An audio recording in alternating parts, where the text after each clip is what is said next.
Organizata Botërore e Shëndetësisë bën thirrje për ushqim më të shëndetshëm në shkolla, duke paralajmëruar se mënyra se si ushqehen fëmijët gjatë rritjes ndikon drejt për drejt në shëndetin e tyre për gjithë jetën. Udhëzimi i ri global i OBSH-s vjen në një kohë kur edhe Shqipëria, ashtu si shumë vende të tjera, përballet me rritjen e mbipeshës dhe obezitetit tek fëmijët. Sipas ekspertëve, 1 në 10 fëmijë dhe adoleshentë në botë jeton me obezitet, duke tejkaluar për herë të parë numrin e fëmijëve nën peshë. Ata paralajmërojnë se obeziteti në fëmijëri rrit ndjeshëm rrezikun për diabet, sëmundje të zemrës, goditje në tru, kancer dhe sëmundje të tjera kronike në moshë të rritur. Ekspertët thonë se shkollat janë në vijën e parë të kësaj betejë pasi fëmijët kalojnë një pjesë të madhe të ditës aty.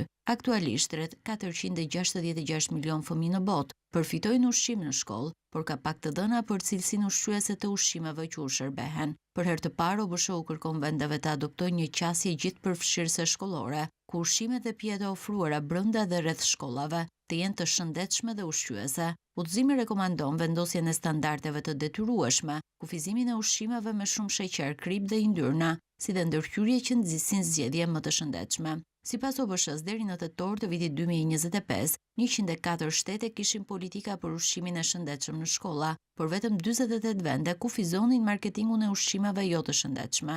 Ekspertët theksojnë se politikat duhet të shoqërohen me monitorim dhe zbatim të fortë për të mbrojtur shëndetin e fëmijëve dhe për të parandaluar sëmundjet kronike.